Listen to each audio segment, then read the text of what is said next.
Let's talk about this next series because a lot of people are up in arms about what just happened and transpired in Pittsburgh. The Orioles very well could have won all 3 games, but instead they dropped 2 of 3 in heartbreaking fashion. We saw that. That happens. It's baseball. It's over with. I'm going to just tell people, and it was earlier in the show, I'm not going to get into this Austin Hayes slander right now. I'm not going to get into all of that. Those guys earned the right to continue to play well. Jeff Passan even discussed it. These guys, give it time. The Orioles are going to figure it out. And despite them trying to figure it out, they're still 5-4 on the season. And guess what? They can't dwell in the past, right?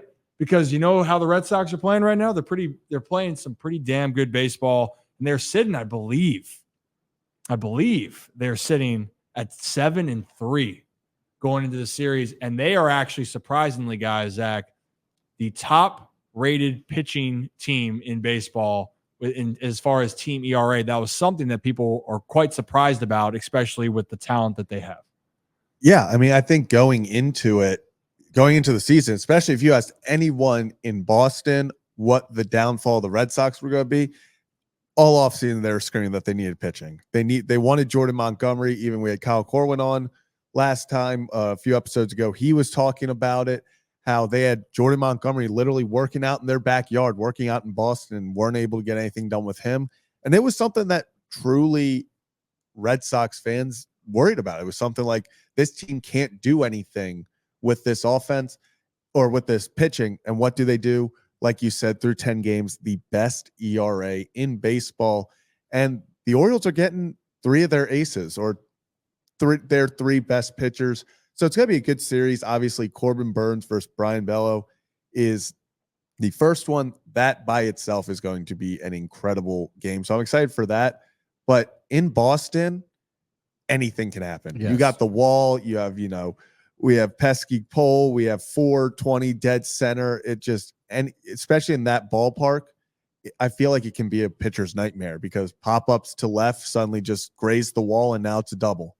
Yeah, and to allude to that, the Red Sox have actually been swinging the bats pretty well, especially on the road. And I'm going to get into a little bit of a breakdown of 2 specific players on the Boston Red Sox that are really tearing it up. They do have the names like Rafael Devers and Tristan Casas, who really, quite frankly, haven't gotten fully going yet.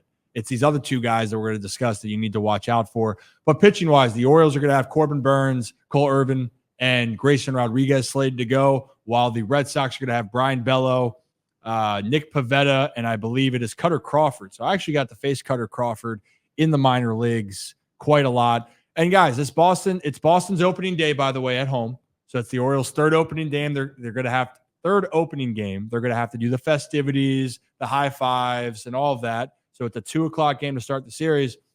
This is not a do or die time at all, and I want people to understand that, Brad. And that's the point here with the Orioles. Yes, they let a couple games get away that they could have won, but also, is it fair to say that they also stole a couple games against Kansas City? Yeah. Are we kind of on that same pattern? So despite that they haven't won the way that people are hoping, they're still finding more ways to win than to lose. Yeah, and the thing of it is, there's been a lot of chatter amongst fans about the pitching, and I'm kind of thinking to myself, well, the pitching's actually pretty phenomenal. Yeah, Tyler Wells has taken a while to settle down in both of his games so far, but once he's settled in, you're not hitting off of that guy. And Dean Kramer had an amazing outing. You and I talked about it yesterday. Yep. Had a great outing yesterday. Shout out, Dean.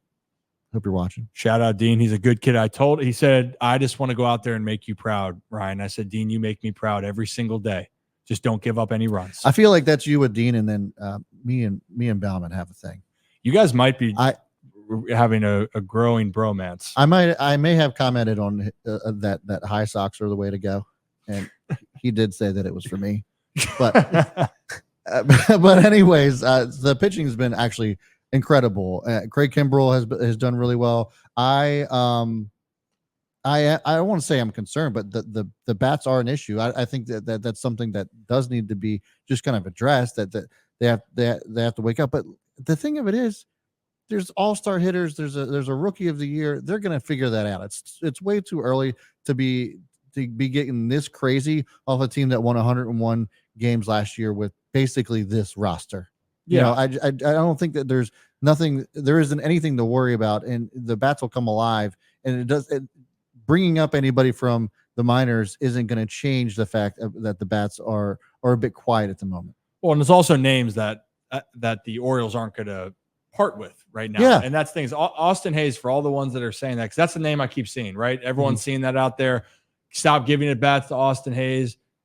Austin Hayes hasn't, if I looked at that correctly and I thought I had my stats, I don't think Austin Hayes has hit below 250 in his entire big league career when he's played being up in Baltimore. I'm actually going to look that up right now. Austin Hayes also, I think people forget, starts slow every single year. And then by mid-May, people are like, why is he not an all-star? Right. This is just, he's always been a guy that's taken a week or two for him to get his feet on. Even last year, he had the second game of the year was 5-for-5 game. And then I believe he was like 7 for his first 32 still. Well, like, it's just something that it takes him a moment, and then he's back to Austin Hayes. Right. And so what Ryan was saying is like, if you're going to send somebody down, who is it? What are you going to send Cedric down? Well, the thing, everyone wants to say Urias, like, oh, we'll make room for the guys. And also for those, and this is going to bother some people, Jackson Holiday is not in the big leagues because Ramon Urias is on the team. I'm just going to point that out there. In my opinion, I don't think that's the reason why. No. Urias had a really good defensive game on Sunday too, by the way. So, and the thing is, he's also, we can talk about the numbers changing very quickly as players. And for Austin Hayes, his only time I wanted to comment on that or to fix it, he hit 217 when he was initially called up as a rookie when he hit the minor leagues by storm. Like, and he crushed it down there. If you go back and look at that year in 2017, at age 21, it was sensational. And since then, he's had some injuries, obviously. But Hayes overall has not hit below 250 in any season that he's played in Baltimore. So while we're saying that you might not be happy with the start for Austin Hayes, he's had 26 at-bats on the season. 26 at-bats can change, and you get 5 hits in a week or a series, things change just like that. Bo Bichette and Vlad Guerrero Jr. are both hitting under 200. I think the Blue Jays are going to get rid of those guys. They should get rid of everyone if they're not hitting good immediately to start the season. Yeah. And I know what's Vlad Jr. batting? He's batting right around the same as Bo. It was right at like 190. Yeah, send him down. Send them all down. Get rid of them. This happens in every single sport. And I think for the Orioles, it's about expectations too, everybody. And I think you could even talk about the conversation we had a couple weeks ago about how difficult June is. And everybody saying, well, you got to win now because June you're playing playoff team after playoff team. And there's like one off day in there or something. Yeah, only one. Like, oh, if you can't win 29 out of your first 33 games, like season's over because you're going to lose all these games in June. But that, they're not going to lose. At least I don't think they're going to lose all these games in June. But again, it's just we're 9 games in. Some people struggle to start the year, and then they pick it up. And that's what it is in every single sport. And to keep this context going so far, it's that players still make impacts even if they're not having the numbers to reflect it. So Cedric Mullins, for me, if you watch that series against the Pirates, you would understand what Cedric did on the ball field.